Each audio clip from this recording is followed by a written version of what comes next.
friends, my beloved ones, listen closely, but do not listen with your mind.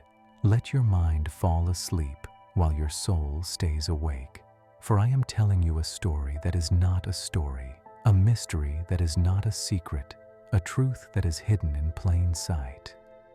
There is an ancient tale, a very ancient tale. Perhaps you have read it in your childhood. Perhaps you have heard it whispered in the corridors of time. But even if you have read it, you have not understood it. You could not have understood it, because it was written in a language that only the heart can decode. If an ignorant person reads it, it is a mere entertainment, a distraction, a way to pass the time.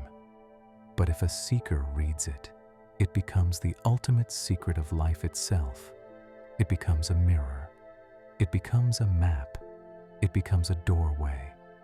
And you have heard the name, Baital Pachisi, the 25 tales of the vampire.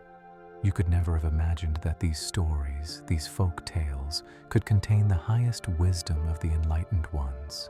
This land, this ancient soil of India, has performed unique experiments with the written word. It has created books that are like onions. You peel one layer and another appears. You peel that layer and yet another reveals itself. These are books that can be read on many levels, layer upon layer, depth upon depth, dimension upon dimension. In these words, 5 different meanings run parallel to one another, like 5 rivers flowing toward the same sea, like 5 paths winding up the same mountain, like 5 melodies forming one single harmony.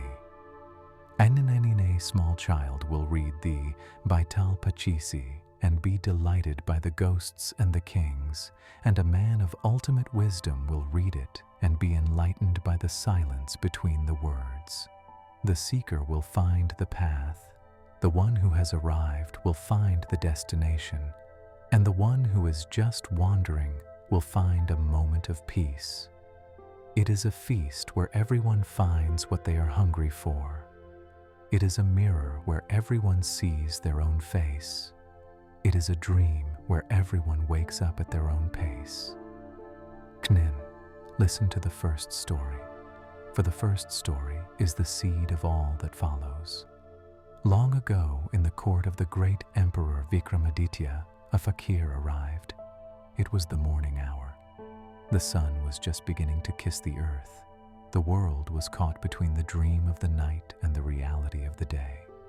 As was the custom, many people came to offer gifts to the emperor: gold, jewels, fine silks, exotic spices, and among them stood this Fakir, a man of nothing, a man who owned the sky, and he offered the king a simple, wild fruit. It was a common fruit, a dusty fruit, a fruit that looked as though it had no value at all. The emperor smiled a subtle, mocking smile. He thought, why did this man travel so far just to give me a wild fruit? But a fakir is a fakir. He has nothing else to give. He gives what he has. He gives from his heart. He gives with a hidden purpose. The emperor accepted it out of habit, and he handed it to his minister standing nearby. This happened every single morning. For 10 long years, every day the fakir came. Every day he gave the same wild fruit, and every day the emperor handed it away without a second thought. 10 years is a long time to be unconscious. 10 years is a long time to be asleep. 10 years is a long time to miss the miracle. The emperor never asked why. He was too busy being an emperor.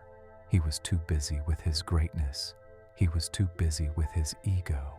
And one day, by chance, and life is made of such chances, a monkey was sitting near the throne. Instead of handing the fruit to the minister, the emperor tossed it to the monkey. The monkey bit into the fruit, and as the flesh tore open, a massive diamond fell out.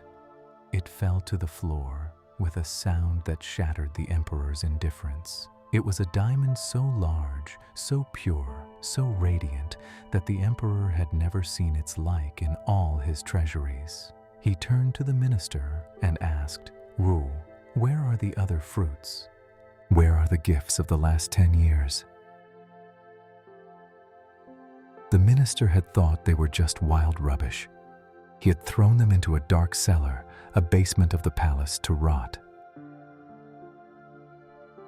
When they opened the cellar, a foul stench rushed out, the smell of decay, the smell of wasted time, the smell of forgotten opportunities. But there, amidst the rotting pulp and the black mold, thousands of diamonds were sparkling. Diamonds in the rot, diamonds in the decay, diamonds in the darkness. The emperor fell at the fakir's feet and asked, "What is this? What do you want from me? Why have you brought me such wealth in secret?" The fakir looked at him with eyes that had seen many worlds and said, "If you do not have awareness, life itself rots away, just like these fruits. Life brings you a gift every day, but you think it is just a common fruit. You think it is just another day. You think it is just another moment. Inside every moment, there is a diamond. Inside every breath, there is a diamond. Inside every heartbeat, there is a diamond. And you throw them into the cellar of your memory to rot." The fakir told him, "Do not look back at what you have lost, for if you look back, you will miss what is coming. And do not look forward with greed, for if you look forward, you are already dreaming again. Stop. Be here. Listen." The king realized this was no ordinary beggar. This was a master of the soul. He realized that his own life was slipping through his fingers. He realized he was a beggar in a crown. He realized he was a sleepwalker in a palace. The fakir said, "I have been waiting for 10 years for you to wake up, for I need a man of courage. I need a Veer, a hero." In all of history, India has called only 2 men Veer: Mahavira, the great conqueror of self, and Vikramaditya, the brave king. You have bravery, but you do not have awareness. Bravery without awareness is just a machine. Awareness without bravery is just a dream. But bravery with awareness is the key to the ultimate. The fakir invited him to the cremation ground, the Margat, on the night of the new moon, the night of total darkness. He said, "If you are ready, meet me there, where life ends and the truth begins." The king hesitated. He was afraid. And it is natural to be afraid. Do not think that the brave do not feel fear. The brave feel fear, but they go anyway. The brave feel fear, but they do not turn back. The brave feel fear and they use it as fuel. The coward and the brave man both feel the same trembling, but the coward listens to the trembling, and the brave man listens to the call. At midnight, the king reached the cremation ground. It was a place of ghosts, a place of howling winds, a place of bone and ash. You must go to the cremation ground to understand life. You must face death to understand what it means to be alive. You must enter the silence to hear the soundless sound. There, the fakir sat in a circle of skulls. He was a tantrika. He was working with the energy of the transition. He pointed to a distant tree and said, "A corpse is hanging there. Fetch it for me. But remember, you must remain silent. If you speak, the corpse will fly back to the tree. If you lose your awareness, the opportunity is gone. If you forget the now, you fail." Vikramaditya climbed the tree. The air was thick with the smell of death. The branches felt like cold fingers. He cut the rope, and the body fell to the ground with a thud, and then the corpse laughed. A chilling, bone-shaking laugh, Is the corpse alive? Is it dead? Your ego is just like that. It is a dead thing that pretends to be alive. It is a shadow that pretends to be the light. It is a memory that pretends to be the reality. The king put the body on his shoulder and began to walk. The corpse, the Baital, spoke. "O king, the way is long. Let me tell you a story to lighten your burden. This is the trap of the mind. The mind wants to tell you stories to keep you from the present moment.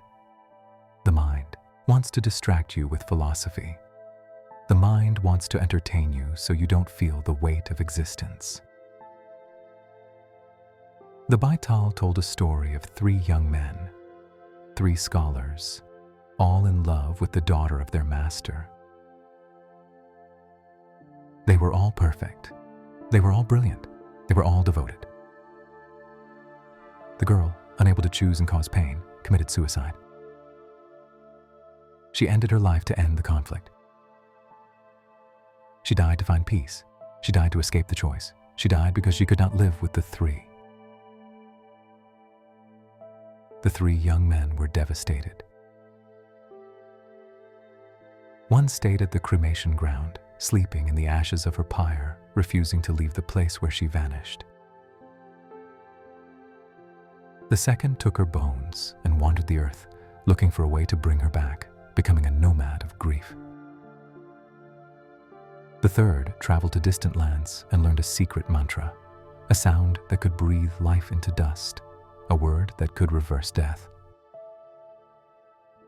After years, they met again. The third chanted the mantra, and the girl rose from the ashes, more beautiful than ever. Then the conflict began. Who should she marry? The one who gave her life?